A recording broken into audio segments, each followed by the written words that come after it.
High friends welcome to chef Pavan Boda ఇవాల్టి special Godavari ఏటి జెల్ల చాప కర్రీ అంటే ఇగురు పులుసు కాదు ఇది కర్రీ చాలా అథెంటిక్ అండ్ అద్భుతంగా టేస్ట్ ఉంటుంది ఈ కర్రీది చాలా ఈజీగా ఎలా ప్రిపేర్ చేసుకోవాలో ఈ వీడియోలో చెప్తాను ఇప్పుడు ఈ జెల్ల చేప ముక్కల్ని తీసుకొని ఓ నిమ్మకాయ పిండేసి ఓ స్పూన్ల సాల్ట్ ఓ స్పూన్ల పసుపు కొద్దిగా కారం ఓ 2-3 స్పూన్ల వరకు హోమ్ మేడ్ అల్లం వెల్లుల్లి పేస్ట్ ని వేసి నెమ్మదిగా మసాలా ముక్కలకి పట్టించి ఓ 30 నిమిషాల పాటు ఫ్రిడ్జ్ లో లేదా బయట రెస్ట్ ఇవ్వండి.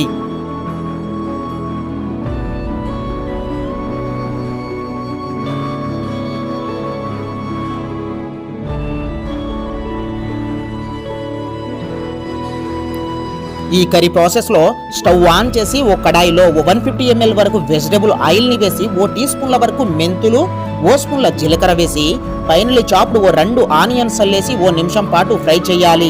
ఓ నిమిషం తర్వాత ఓ 2-3 రెమ్మల కరివేపాకు ఆకుల్ని చల్లేసి ఆనియన్స్ మిశ్రమం బాగా ఆయిల్లో మగ్గి లైట్ గా బ్రౌన్ కలర్ లో వచ్చాక ఓ 1/2 స్పూన్ల వరకు మళ్ళీ అల్లం వెల్లుల్లి పేస్ట్ ని వేసి స్టవ్ లో ఫ్లేమ్ లోనే ఈ కర్రీని కుక్ చేయాలి.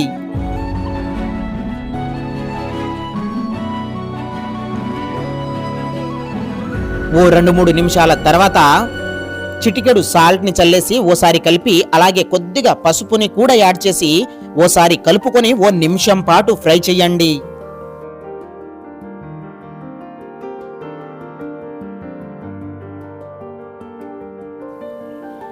ఒకటి 2 నిమిషాల తర్వాత మళ్ళీ కొద్దిగా కారం యాడ్ చేసి ఓ 2 మీడియం సైజు గల టమాటో ముక్కల్ని చల్లేసుకొని స్టవ్ లో ఫ్లేమ్ లోనే పెట్టి కొద్దిగా చింతపండు జ్యూస్ ని వేసి ఓ 5-6 నిమిషాల పాటు కుక్ చేయాలి.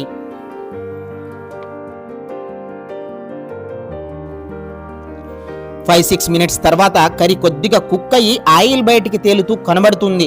అప్పుడు చిటికెడు కసూరి మేతిని మీ ఆప్షనల్ గా వేసి ఓ 2 నిమిషాల పాటు కుక్ చేయాలి.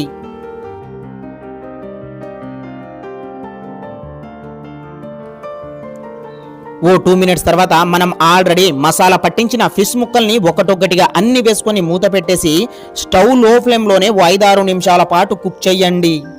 5-6 మినిట్స్ తర్వాత కొద్దిగా కొరియాండర్ పౌడర్ ని చల్లేసి ముక్కలన్నింటినీ 2 వైపులా తిప్పేసుకొని ఓ కప్ల చింతపండు జ్యూస్ ని వేసి మూత పెట్టేసి మళ్ళీ ఓ 2-3 నిమిషాల పాటు కుక్ చేసుకొని మూత తీసేసుకొని ఓ స్పూన్ల వరకు ఫిష్ కర్రీ మసాలాని చల్లేసి కొద్దిగా కొత్తిమీర వేసి మళ్ళీ ఓసారి గంటె పెట్టకుండా హండి తిప్పుతూ ఓ 10 నిమిషాల పాటు స్టవ్ లో ఫ్లేమ్ లోనే పెట్టి కుక్ చేసుకొని ఓ 30 నిమిషాల పాటు రెస్ట్ ఇచ్చేసి సర్వ్ చేసుకోండి. ఫ్రెండ్స్ స్మాల్ రిక్వెస్ట్, ఈ వీడియోకి ఒక లైక్ ఇచ్చి మన ఛానల్ ని సబ్స్క్రైబ్ చేసుకోండి.